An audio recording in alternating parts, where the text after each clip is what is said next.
na muli po akong maimbita this year para magbahagi ng salita ng Diyos, no?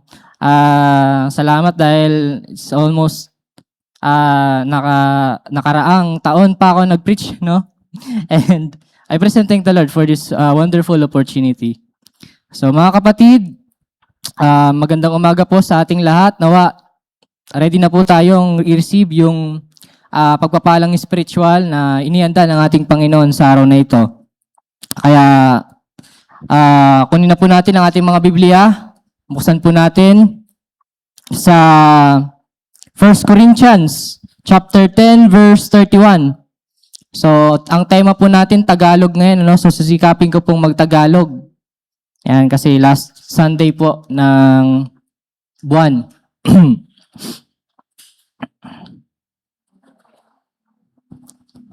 Dalawa po yung passage natin pong babalik-balikan, kaya nawa, iipit natin yung ating mga daliri sa mga passage na ating pag-aaralan. May kita sa 1 Corinthians chapter 10, verse 31. And sa Psalm chapter 16, verse 11. Ayan, sundan nyo na lang po ako ng inyong mga mata, o tayo po magsitayo, ating basahin sa screen ang mga passage na ating pong pag-aaralan. Let's read 1 Corinthians 10 verse 31. Ready, begin. Kaya nga kung kayo'y kumakain o umiinom o anuman ang inyong ginagawa ninyo, gawin ninyo ang lahat sa ikararangal ng Diyos. Psalm 16 verse 11.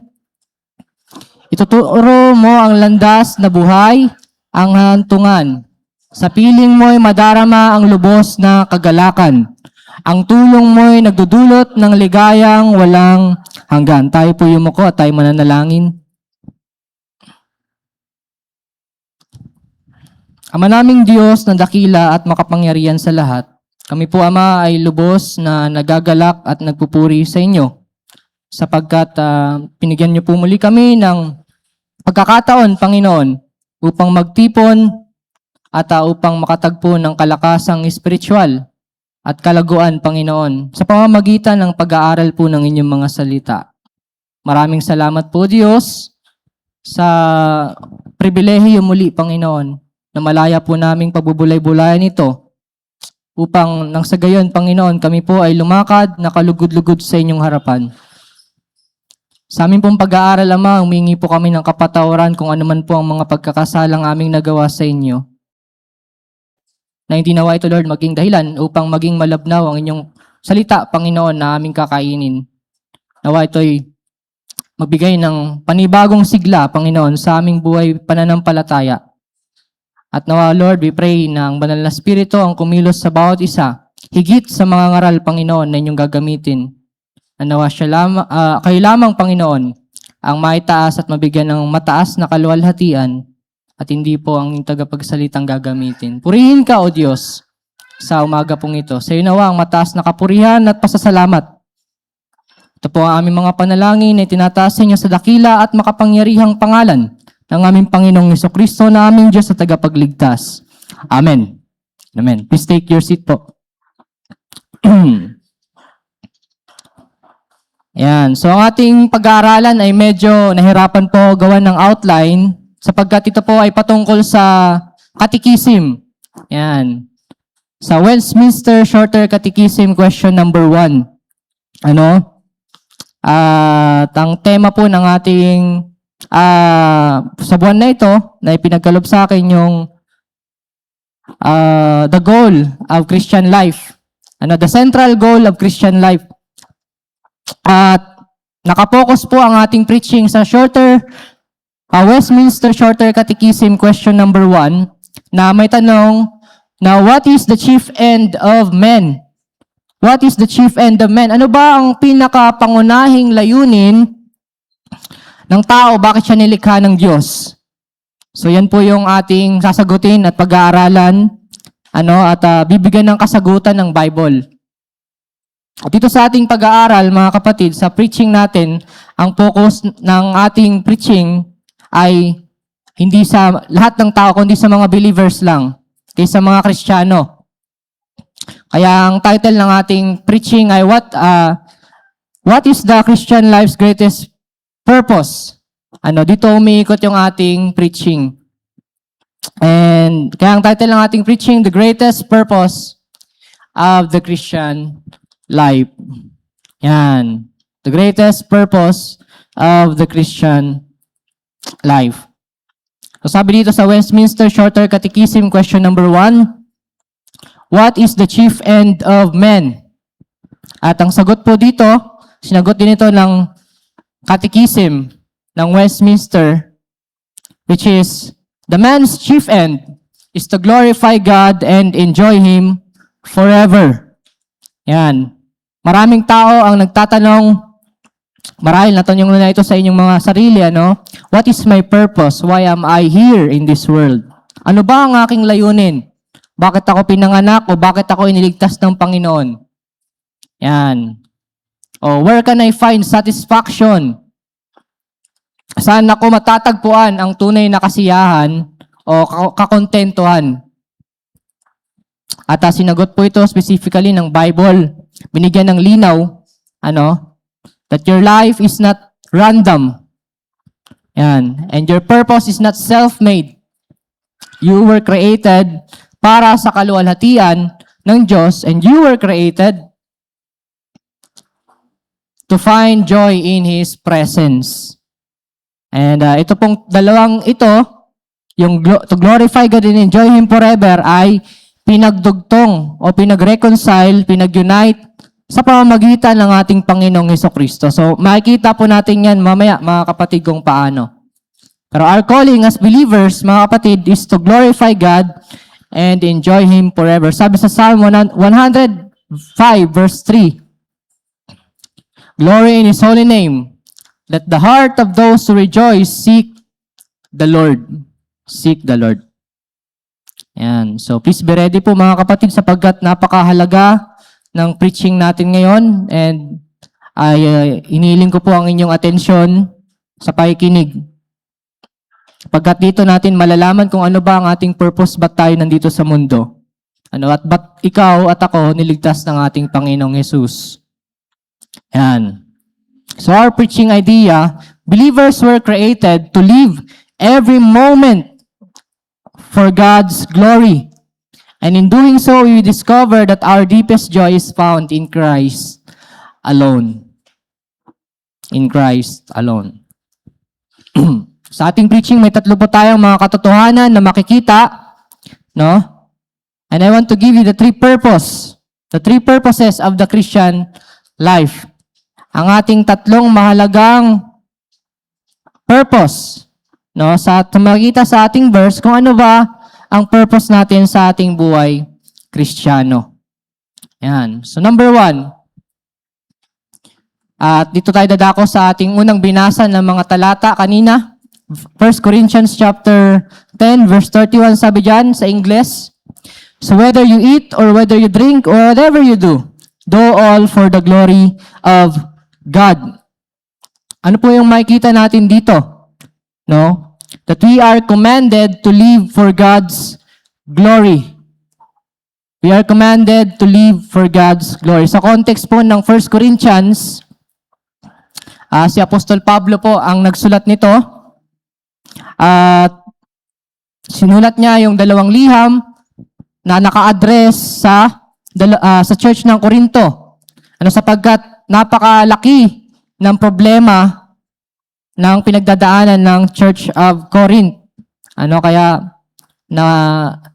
napilitan o kumbaga naudyukan ng banal na spirito to write to the Church of Corinthians. At kaya nabuo yung 1st and 2nd Corinthians. At dito tayo magfo-focus sa 1st Corinthians, kung saan titignan natin yung mga problema ng ng Corinthian believers.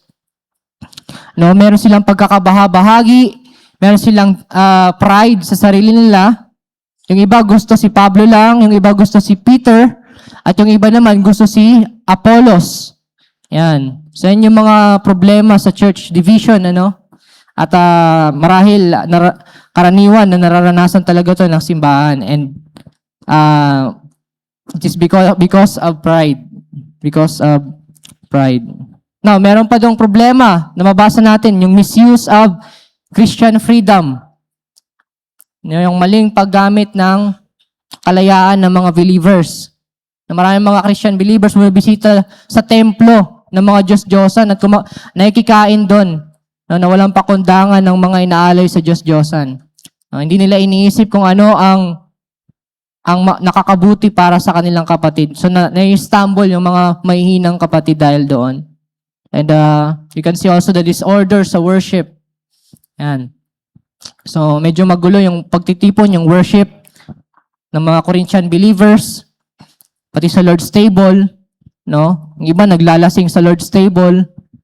Yan. So, marami. Pero dito tayo mga kapatid, magpo-focus sa chapter 10, kung saan, ang problema naman po dito, na tinutukoy ni Pablo, ay yung mga ordinaryong gawain na ginagawa ng mga Corinthian believers. Gaya ng pagkain, ng pag-inom, yan, ng pang-araw-araw ng mga desisyon, maliliit na bagay na kung saan ay tinitignan talaga ng Panginoon niyon.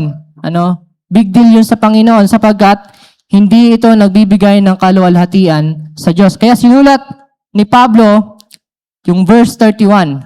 Sabi niya dyan, whatever you do, do all for the glory of God.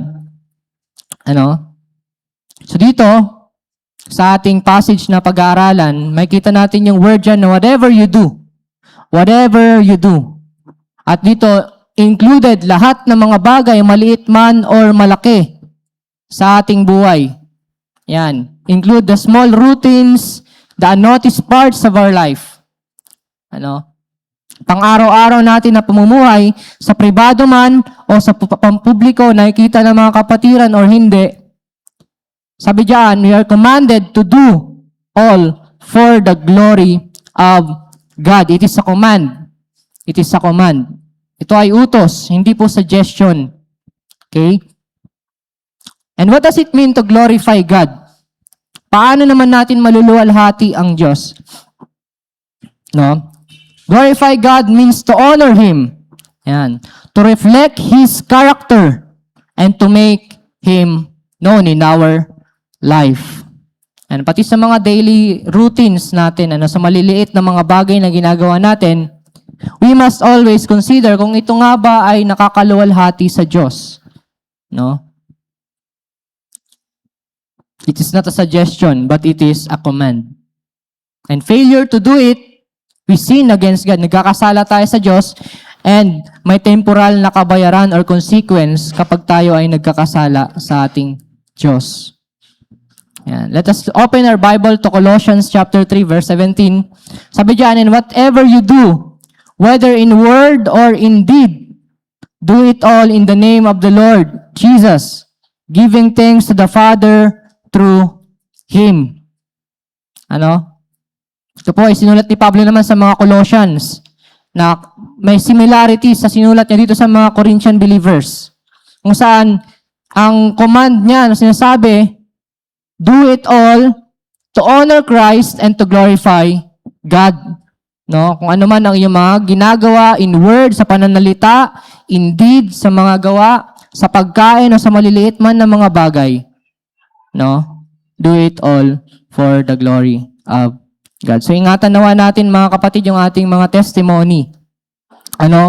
Because kapag tayo ay nagkakasala at nakikita ng iba, ng mga unbeliever, higit na nawawalang hiya at nadidishonor, hindi lang tayo, higit ang Diyos na sinasamba natin, na pinaglilingkuran natin, So wag nawa tayong mamuhay tuwing Sunday na banal, tapos Monday to Friday, Saturday, buwal. Alam niyo yung buwal? Ang meaning po ng buwal is living without regard for God. Walang Diyos, walang Panginoon sa buhay. And also tigilan na po natin yung tradisyon sa church na, sige, mamumuhay ako ng may kabanalan ngayong Sunday habang hindi pa lumulubog yung araw. Yan. Pag lumubog na, pwede na akong mamuhay ng walang Panginoon. So, marahil ito ay nagiging tradisyon sa ibang mga churches. Ganon din sa amin. But, we are commanded, mga kapatid, to glorify God every day. Kahit lumubog na ang araw. Doon nagsisimula yung ating pagluwalhati sa Diyos, hindi lang tuwing Sunday. Yan. So wag tayong mamuhay na kapag lumabas na tayo ng simbahan, we feel like unbeliever or worse than unbeliever. Mas worse ka pa sa unbeliever na walang Panginoon sa buhay mo. So ito po ay may pag-ibig na paalala at may pag-ibig na utos sa bawat isa po sa atin, mga kapatid. Ayan. So, God is not glorified only when we preach or when we sing in the church or when we serve in the church every Sunday. But He is most glorified when you work with integrity. Every day, you speak with love and kindness every day. Yan, you forgive. Kung meron mang nagkasala sa'yo, and especially you obey God even when no one sees you. Yan, every day. Every single day. Araw-araw. Araw-araw. Sabi ni John MacArthur sa kanyang preaching about how to glorify God. Sabi niyan, true Christianity is not just attending church. It's a life wholly surrendered to God's glory. Yan, true Christianity, ang totoong pagiging Kristiyano, ay hindi lamang pag-attend sa simbahan, but it starts in your everyday life, araw-araw, na nakasurrender sa kaluwalhatian ng Diyos. Yan. So whenever we do something, kung ano man ang ating mga ginagawa, let's ask this question, mga kapatid. Does my lifestyle point people to God or to myself? And do I make decision based on what I like or on what honor Christ? Yan. So palagi po nating itanong yan sa ating mga isip sa araw-araw nating mga desisyon o mga ginagawa. Ang aking bang buhay ay nagbibigay ng kaluwalhatian sa Diyos at nagpo-point, para ang mga tao ay luwalhatiin ng Diyos o ang buhay ko ay pinamumuhay ko, para sa aking sarili lamang.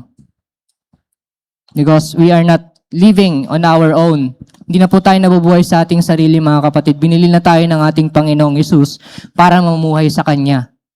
Para ipamuhay para sa Kanya. And so to apply this in our life, live each day in a way that glorifies God, brings honor to Christ, and reflect God's glory to others. Reflect God's glory to others. Ayan. So number 2. The purpose of our Christian life, God's glory and our joy united in Christ. Yan. So dako naman tayo sa ating ikalawang verse na binasa kanina, kung makita sa Psalm 16, verse 11a. At ating pong mababasa doon kanina, sabi diyan, you make known to me the path of life. In your presence, there is fullness of joy. There is fullness of joy. Yan. Mga kapatid, sa pagluwalhati natin sa Diyos, kapag ikaw ay tunay na kay Kristo, ito ay magbibigay sa iyo ng kaluguran, ng kagalakan sa puso mo. Hindi lang tayo kinumanded o binigyan ng utos ng Diyos na luwalhatiin siya, but we are also given the privilege na sa ating pagluwalhati sa Kanya ay magbibigay ito ng joy sa ating mga puso. So dito po sa ating verse na pag-aaralan naman sa Psalm, ito po ay sinulat ni Haring David. At sinabi niya dito na ang kapuspusan o ang kabuuan ng kagalakan ng buhay ay sa Panginoon lamang natin daw matatagpuan. Yan. O sa Panginoon lang natin matatagpuan. Hindi sinabi yung eksaktong mga eksena o yung mga mga pangyayari no, na nagtulak kay David para isulat yung Psalm 16. Pero pag binasa po natin yan, ating makikita yung kanyang situation, yung buong niyang situations, no? Na kung saan, mababasa natin dyan, yung kanyang mga pinagdadaanan na pagsubok, no, na may nagbabanta sa kanyang buhay, which is si Haring Saul. Yan. At nakapaligiran siya ng mga sumasamba sa mga Diyos-Diyosan. Ngunit, pinili niyang magtiwala lamang sa Panginoon at sa pagtitiwala niyang yon, doon niya natagpuan ang tunay na kagalakan at maging ang kapayapaan sa kanyang buhay. Ayan. Ating sandaling himay-himayin yung mga verso na atin po, o mga talata na atin pong mababasa sa Psalm 16 verse 11. Sabi dito, "You make known to me the path of life." No, the path of life. Ang ibig sabihin po ng the path of life na tinutukoy dyan, yung way, how God leads His people. Ano? The life live under His guidance. Yan. Naunawaan clearly ni Haring David na ang alok ng mundong ito ay temporal na happiness. Ano? At kapag ito ay nawala, then there is only emptiness and misery sa kanyang buhay. So if there is no happiness, what is the point of life? Ano po? So marahil, iyon na rin ang natanong ninyo sa inyong mga isip. If there is no happiness, what is the point of life? At nung tumingin siya sa Diyos at nag-focus siya sa Diyos, he found the everlasting joy. Hindi happiness, kundi everlasting joy, yung kagalakan na bumubukal sa kanyang puso. Even, napapaligiran siya ng mga panganib o mga banta sa kanyang buhay. Ayan. At mahigit 2,000 years ago, ay pinanganak ang pinagmumulan ng kagalakan, ng good tidings. At walang iba kundi ang ating Panginoong Jesus. Diba? At dahil kay Kristo, ang ating Panginoon, na-restore muli yung purpose ng tao. No? At yung kagalakan na kung saan ay nagmumula sa Diyos. Kasi nung nagkasala ang tao, ano nangyari? We stop glorifying God and we glorify ourselves. We stop finding joy sa Diyos at humanap tayo ng kagalakan sa alok ng mundong ito at sa alok ni Satanas. Kaya nung dumating ang ating Panginoong Hesus, He restore all things, maging ang kagalakan na nagmumula sa Diyos. Sabi dyan sa John 14:6, siya ang naging daan, ang ating Panginoon, ang naging daan. I am the way, diba? The path of life. And He is the truth. Sa mundong puno ng kasinungalingan, ang ating Panginoon ang naging katotohanan. At sa Kanya nagkaroon tayo ng masagana at makabuluhan na buhay. Buhay na walang hanggan. He is the way, the truth, and the life. Yan.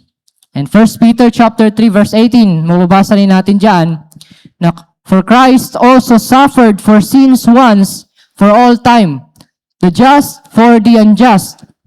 Why? Why did He suffer? Bakit nag-suffer ang ating Panginoon? Para sa mga matuwid at hindi matuwid. So that He might bring us to God. So that He might bring us to God. And that is the path of life. None other than found sa ating Panginoong Hesus. Now, ang purpose ng buhay natin ngayon ay na-restore na. Pati ang kagalakan natin ay na-restore at nahanap in Christ alone sa ating Panginoon. Now, letter B.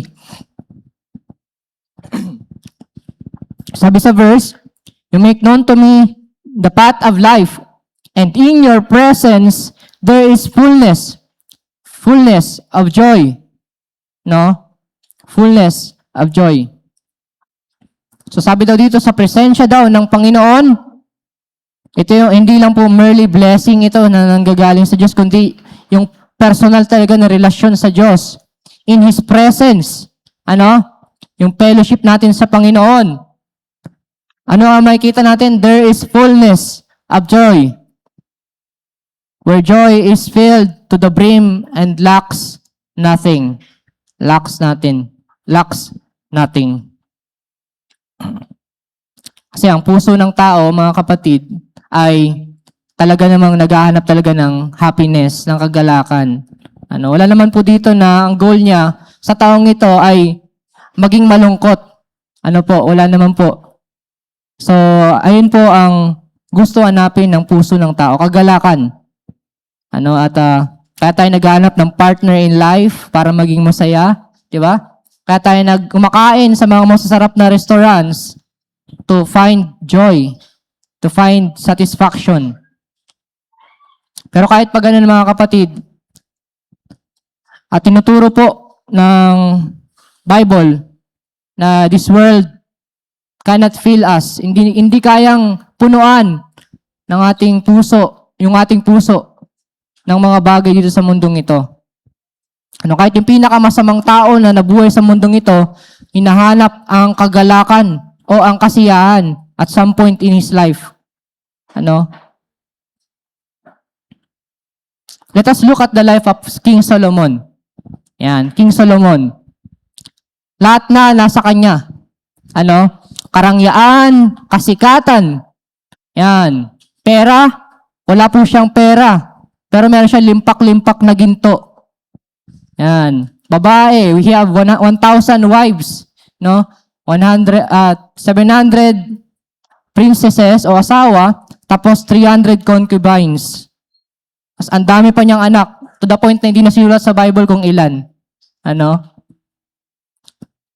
Ayan, karunungan. Sobrang karunungan ni King Solomon at sobrang talino niya, ang daming mga hari sa karatig bansa ng Israel ang natatakot sa kanya. At ang ginagawa nila, nakikipag-alyansa sila kay King Solomon. Tatakot sila, especially sa karunungan niya. But at the end of the day, what did King Solomon says? In Ecclesiastes chapter 1 verse 2. Sabi niya diyan, vanity of vanities, all is vanity.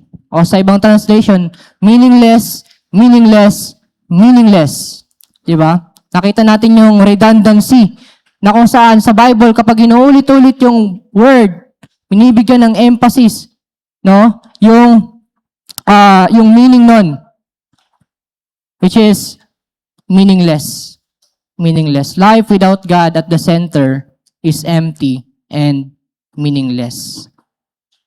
So sa huli, ang natutunan ni King Solomon, na makikita natin sa Ecclesiastes, sa last chapter 12, verse 13. Anong sabi niya diyan? Fear God and keep His commandments, for this is the whole duty of men. This is the whole duty of men. Ang inaalok ni Satan, ng kasalanan or ng mundo na ito, ay happiness. Ngunit at the end of the day, it is all vanity, meaningless. Walang kapararakan. And sa huli, we will be empty. Empty. In kontra sa ating Diyos, ang inaalok ng Diyos, kahit pa mahirap man na utos, pero ang kanyang landas ay umahantong sa masaganang buhay, mga kapatid. At tunay na kagalakan. Tunay na kagalakan. That's why, whenever we ask something in this life, let us ask this question. Am I chasing joy apart from God? Or am I chasing joy in God? Yan. Sapagkat sa Diyos lamang natin matatagpuan ang tunay na kagalakan. At totoo ang Biblia, hindi po ito haka-haka, Ang mga sinasabi ng Bible ay totoo, at sinasabi rin ng Biblia na sa Diyos talaga matatagpuan ang kagalakan. Yan. So to apply this in our life, sabi diyan, glorify God with your life, and you will discover true joy and lasting happiness in Christ. Okay? Lulatiin mo ang Diyos mo, Panginoong mong Diyos, sa buhay mo, in everything you do, and you will discover true joy and lasting happiness kay Kristo. Lastly, medyo mabilis lang po tayo, ano? Yan, sapagkat excited na po ako sa Sunday school. But then, I hope and pray na nakita po natin yung ating purpose. Napaulit-ulit kong sinasabi, it is to glorify God sa ating buhay. Sapagkat sa Kanya lamang natin matatagpuan ang tunay na kagalakan. Nakita niyo po ba ako? Ayan. Despite sa aking appearance, ako po ay tunay na masaya at nagagalak sa aking puso. Sapagkat may Diyos akong pinaglilingkuran at may Kristo sa buhay. Ayan. So naunawaan niyo po ang sinasabi ng Bible at pinapaalala sa atin ngayong umaga. Kasi ito talaga ang totoong purpose ng ating buhay. At hindi lamang po natin ito gagawin dito sa lupa, but number 3, our purpose is eternal. Yan. It is everlasting. And it is to glorify God and to enjoy Him forever. To enjoy Him forever. Kahit nandun na tayo sa langit, gagawin pa rin natin ito. We will glorify Him. We will worship Him. And we will enjoy Him forever. Yan. Sige, himayin po natin ang ating verse na ito. Sabi niyan, at your right hand are pleasures forevermore. Sa kanang kamay daw ng Diyos ay puno at sagana, sa kagalakan, magpakailanman. Magpakailanman. What does it mean when we say, at your right hand? At your right hand. Ang ibig sabihin po ng at your right hand, it is a place of closeness, relationship, favor, na meron tayo sa Diyos. That is the meaning of your right hand. At kung titignan po na, sumisimbolo po ang kamay, ang kanang kamay ng Diyos sa power and also love and care ng Diyos. So katulad dito sa John chapter 10, verse 28 to 29. Sabi dito ni Kristo, I give them eternal life, and they will never perish. No one will snatch them out of my hand. My Father who has given them to me is greater than all, and no one is able to snatch them out of the Father's hand. So we can see the care, the love, the protection ng Diyos in His right hand, in His hand. Dahil kay Jesus, we become close sa Ama. At we can see also sa verse nating nabasa kanina, John 10 verse 28 to 29, na hawak-hawak tayo ng Diyos sa kanyang kamay, kaya hindi po tayo mapapahamak. At hindi tayo maaagaw ni numan. We are in the protection of God for eternity. So no one can snatch us out of the Father's hand. And in His right hand, there are pleasures forever. What does it mean when we say pleasures forevermore? Yan. It is not sinful pleasure, kundi holy pleasure. Holy pleasure. Satisfying delight and joy is not temporary, but it is eternal. Pleasure na banal at eternal. Sa Diyos. Hindi po ito pleasure na temporal dito sa mundo, but it is holy. Even ngayon, dito sa mundong ito, we can feel, we can experience ang pleasure ng Diyos na banal. At hindi po yung makasalanang pleasure.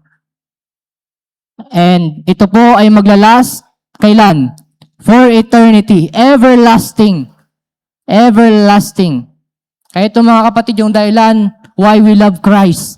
Bakit grabe ang pag-ibig natin kay Kristo, kasi bukod sa tayo ang unang inibig niya, inibig niya tayo una sa lahat, so sa Kanya rin meron tayong kagalakan and satisfaction that will last for eternity. And the Bible doesn't lie.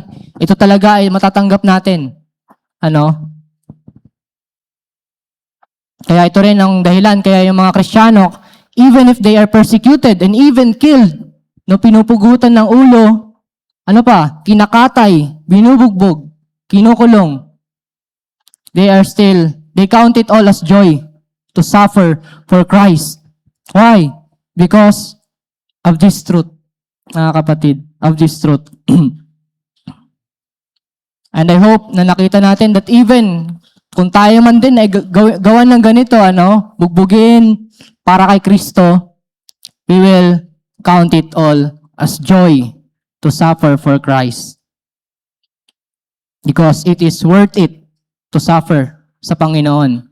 At hindi na po ito, mga kapatid, pangarap. Yung mga persecutions na nangyayari, hindi na po ito pangarap. No? Marami na mga churches sa ibang bansa, pinipersecute, kinukulong, pinapatay. At karaniwan na pumapatay yung mga Islamic terrorists. But then, kaya mga kapatid, we must be ready. Bilang church, we must be ready na nawa dumating man ang persecutions dito sa church na ito, we must stand for the truth at maging handa to suffer and count it all joy to suffer for Christ. Sapagkat worth it po ang suffering na nararanasan natin kay Kristo. At ito po yung pangako ng Diyos, pleasures forevermore. Pleasures forevermore. At ito din ay naunawaan ni King David sa Psalm chapter 27. Na-preach ko na ito dati, pero sinabi dito sa Psalm 27, kung saan na-corner si David ni King Saul. Ayan. At inaasahan ni David na siya ay mamamatay because corner na siya, magkabilaan ni King Saul at ang kanyang mga hukbo. But then, what did he do? Ano po ba ang kanyang ginawa o sinabi? So, mababasa natin sa Psalm chapter 27 na hindi siya natakot o hindi man lamang siya nawalan ng pag-asa. Pero ang ginawa niya, lumuhod siya sa Panginoon and he prayed and he said this, verse 4, "One thing I have asked from the Lord, that I shall seek, that I may dwell in the house of the Lord all the days of my life, to behold the beauty of the Lord and to meditate in His temple." So kung babalikan natin yung mga verses dyan, babasahin natin ulit, verse 1, 2, 3, ating mababasa dyan, sabi ni King David, "Look Lord, you are my salvation, God of my salvation." So, kakatayin ako. Kahit pugutan ako ng ulo, I will never fear. Why? One thing I have asked, that I shall seek, that I may dwell in the house of the Lord all the days of my life, to behold the beauty of the Lord. So kapag tinitignan daw natin ang glory ng Diyos, nagbibigay ito sa atin ng satisfaction, ng kagalakan. Ayun sinasabi dyan, to behold the beauty of the Lord. Nakita na po ba tayo ng napakagandang tanawin? Ayan. To the point na kung saan kapag nakita natin ito na may mesmerize tayo, natutulala tayo pag tinitignan natin yung ganda ng tanawin na iyon. So ganun ang gustong hinihiling ni King David. Because nothing can compare the beauty of the Lord. At kapag tayo ay sumilip, ng onte sa kagandahan, kalulatian ng Diyos, it will make us go crazy. Mababaliw tayo, mga kapatid, kapag nasilip lang natin ng onti yung glory ng Diyos, yung beauty ng Diyos. It will make us mad. It will make us crazy. But then, ang gagawin ng Panginoon, papalitan niya yung katawan natin para ma-endure natin yung beauty ng Diyos sa langit. Ibigyan na tayo ng bagong katawan, papalitan niya bubuuin niya yung paa ko. Di ba? So, Ayan. So, hindi po ako nawawalan ng pag-asa sapagkat bubuuin din to ng Panginoon. Kahit sipasipain ko yung pearly gate sa langit, hindi na masisira. Hindi na mababali o mapuputol. Perfecto na. Ayan. And ang pinakakagandahan dito is we can see and behold the beauty of God. At ito this is what we are dying for. And the Christians na ng mga nasa ibang bansa, ito yung dahilan kung bakit they count it all joy to die and suffer for Christ. To die and suffer for Christ.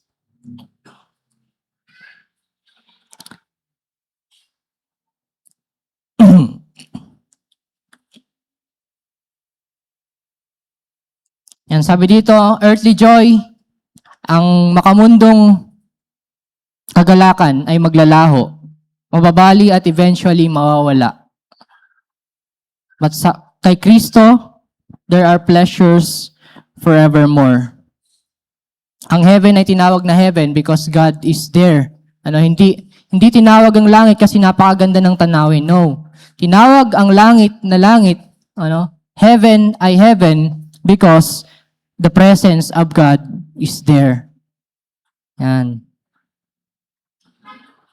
So we don't know, mga kapatid, kung kailan pa tayo tatagal dito sa mundong ito. Maybe we will die after 5 years or 10 years. Saan mo ginugugol yung buhay mo? Yan. Di ko nga rin alam kung tatagal pa ako ng 5 years or 10 years.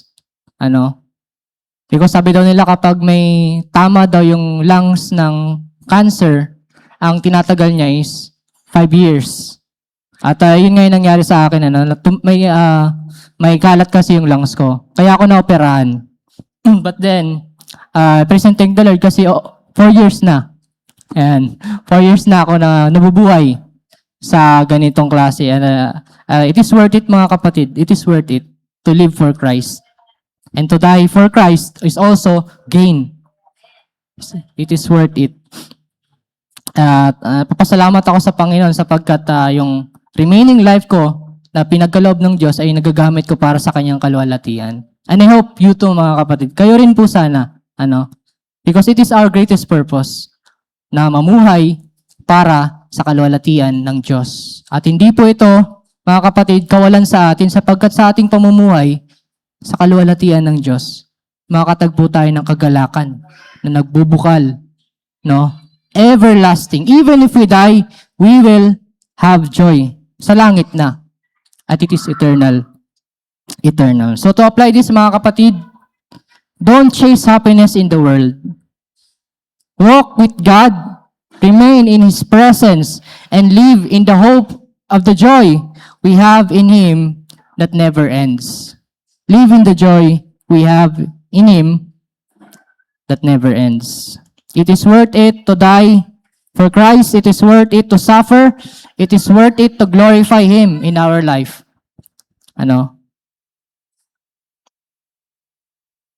For a conclusion, what is the meaning of your life? It is not success. Though praise God kung successful ka, but it is not the meaning of your life. It is not wealth. It is not even recognition. The purpose and meaning of your life, it is to glorify God in everything you do and to enjoy Him now and for eternity. Okay? When you live for His glory, you walk the path of life. And you discover the joy your soul was made for. So mga kapatid, starting now, live for God's glory.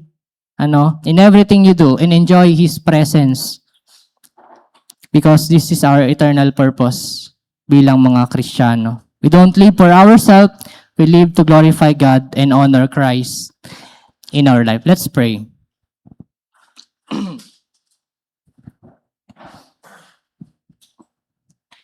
Heavenly Father, once again po kami ay nagpapasalamat sa inyo, Ama. Napakabuti niyo sa aming buhay, Lord, na hindi nyo lamang po kami, Panginoon, binigyan ng eternal purpose. But then, Lord, that eternal purpose includes our joy. the pleasures that we have in you forevermore, Lord. Salamat po, Panginoon. Nawa, Panginoon, ang inyong mga salita na aming narinig at napag-aralan ay pagpalain niyo po, Panginoon, sa aming mga buhay na ito na ay aming ilakad, Panginoon, hindi lamang pakinggan, kundi ilakad, Lord, sa aming pamumuhay bilang Kristiyano. Salamat po, Panginoon, sa aking mga kapatiran na kasama ko ngayon. Purihin ka, Lord, sa lahat ng ito, Panginoon, mga katotohanan ng inyong salita. Sa lamang mataas na kaluwalhatian ng papuri, parangal, maging ang karangalan, O Diyos. At ito po ang aming mga panalangin sa dakila at makapangyarihang pangalan ng aming Panginoong Jesucristo na aming Diyos at tagapagligtas. Amen and amen.